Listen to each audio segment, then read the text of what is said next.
श्री स्वामी समर्थ. श्री अधिक मास महात्म्य अध्याय 29.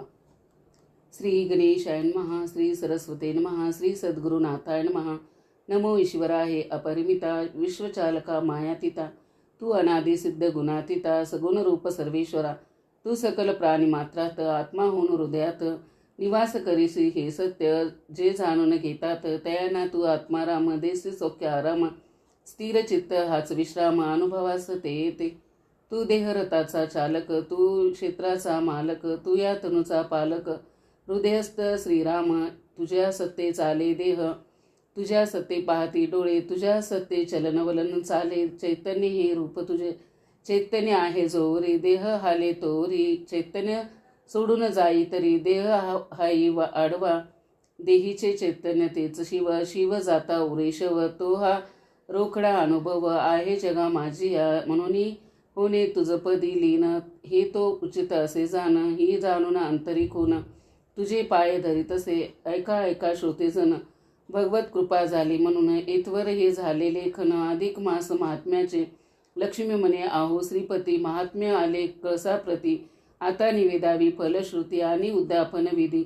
व्रताचरण होता पूर्ण, कैसे करावे उद्यापन. काय तया विधीप्रमाण तेही आता सांगिजे.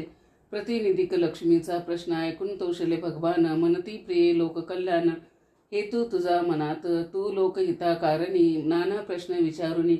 बोधामृत हे साठवून घेतली ग्रंथाक्षरी या.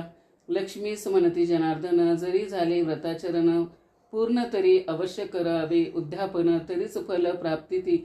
जैसेच मातीत बीज पेरावे तरी ते कलांतरीने उगवावे. तसेच उद्यापन करावे तरीच पावे व्रतफल. अधिक मासी करावे व्रत, किंवा द्वित्री रात्री नेमस्त अथवा साधुनी पंचपर्वा व्रत, तरीही उद्यापन आवश्यक.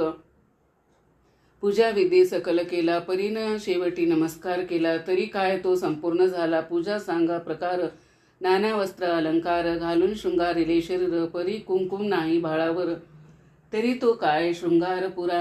तैसे नित्य नियमी व्रत केले, परी उद्यापन नाही केले, तरी काय हे उचित भले. राहे अपूर्ण साधना, तू ते उद्यापन कैसे करावे सांगतो मी ते ऐकावे. तुझी तैसेची सर्व करावे. व्रत सांगते कारणे, उद्यायक पहाटे उठून करावे ते मंगल स्नान. तदनंतर पूजार्चन, देवघरातील देवांचे वास्तू करावी सुशोभित. पूर्ण पुष्पमाला सुशोभित शोभिवंत लावून कर्दळी स्तंभदारात. गुड्या तोरणे उभारी देवदारी एक छान चौरंग मांडावा. रांगोळी काढून वरी तांदुळाचे ते आसन, त्यावरी मांडीचे तया तांदळासनावरी. कलश मांडावा जलभरी, कुंकुमे लावून मुखावरी. आम्रपत्रे ठेवावीत कलशावरी. एक तामन तामणी असावी मूर्ती छान. विष्णू किंवा गोपाळ कृष्ण स्वर्ण अथवा रौप्याचा. चौरंगापुढे आसन मांडावे, उपासके त्यावरी बसावे. पूजासहित जवळी घ्यावे, नाम लावावा मस्तकी. प्रथम दीप प्रज्वलन, मग करावे शस्त्र आचमन. संकल्प व्रत उद्यापन प्रार्थनेसह सोडावा. मग पूजा षोडोपचारी करावी ती अति आधरी. गंध पुष्प फल तांबूलवरी समर्पावा श्रीहरीस. पूजा दीप निरंजनानी घंटा वाजवी करी. ओवाळणी नाना पक्वाने नैवेद्या लावणी. ठेवूनी पाणी फिरवावे, मग करावी मंगलारती. प्रार्थना करावी देवाप्रती, सुख शांती दे संपत्ती. सुखी ठेव सगळ्यांना, भक्तवत्सला सख्या श्रीहरी. दुःख आमचे दूर करी, संकटे येता वरचेवरी. झेलून घ्यावी आम्हास प्रपंच द्रव्ये उनेन पडावी.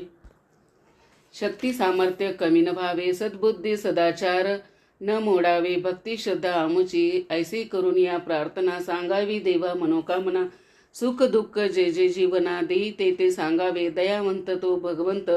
कृपा करील सर्वाप्रत, हा दृढ विश्वास मनाचा. सदा सर्वदा ठेवावा सत्पत्निक ब्राह्मणासी. पाचारावे ग्रहासी, वस्त्रालंकार उभयांसी. देवोनिया पूजावे, वस्त्र अन्न दीपदान. कास्य ताम्र पात्रे स्वर्ण, ब्राह्मणासी ती दान देऊन. वरी दक्षिणा देई जे, साडी चोळी सौभाग्य लेणे. घ्यावीत द्विपर पत्नी लावणी, सुवासिक पुष्पमाला देऊनी.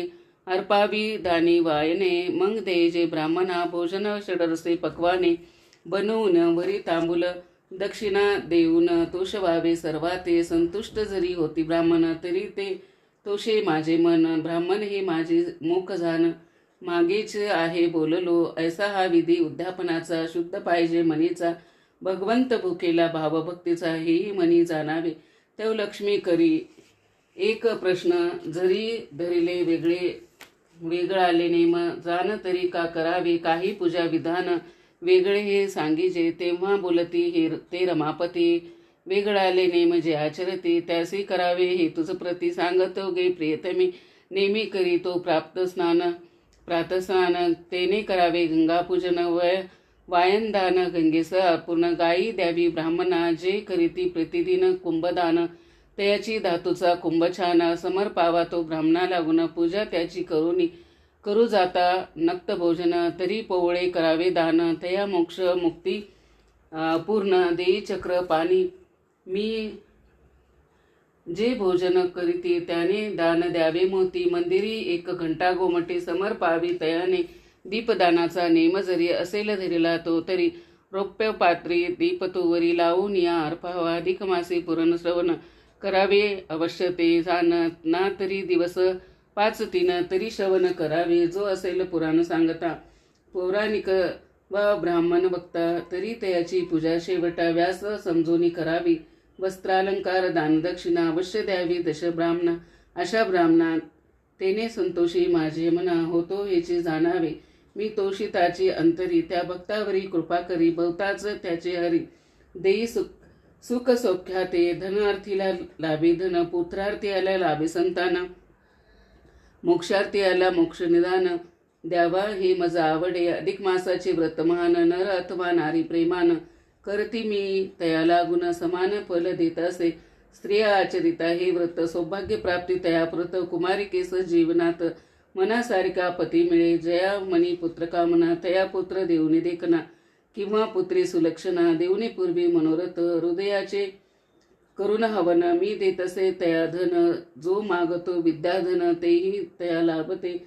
ऋणबंधनी असतील कोणी, तरी ऋणमुक्त करोनी, तयासी सुखावी न जीवनी, ही माझी भाक असे, जो व्रती अधिक मासाचे, करेल पूर्वीन मनोरथे, त्याचे द्वार उघडीन मोक्षाचे, तयासाठी मी पहा, इतके जे श्री भगवान बोलिले, लक्ष्मी लागून ते सर्व तुम्हा कारण, ऐसे येथे निवेदले, म्हणून त्रिनवनी तुम्हास, नर नारी प्रत्येकास, व्रत करुणी मलमास, पुण्यपदरी जोडावे, यथाशक्ती यथामती, नेम करावा तो निश्चित, तरीच कृपा जगजेटी, तुम्हावरील करेल मासभरीचा नेम होईना, तरी 5-3 एक दिन, ही व्रत जप तपसाधना स्नानदानाची करावी, किती केली आहे भक्ती, हे न पाहे तो श्रीपती, कशी केली याचे व्रती, लक्ष ठेवे श्रीहरी, जे जेवढे शक्य व्हावे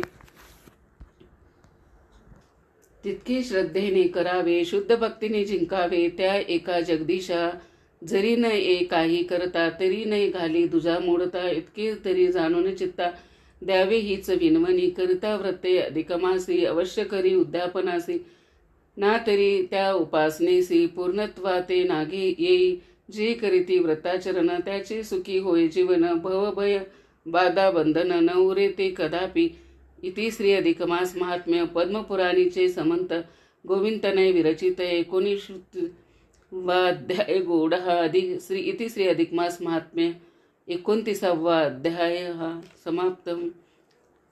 श्री स्वामी समर्थ. ओम नमो भगवते वासुदेवाय पुरुषोत्तमाय. ओम नमो भगवते वासुदेवाय पुरुषोत्तमाय. ओम नमो भगवते वासुदेवाय पुरुषोत्तमाय.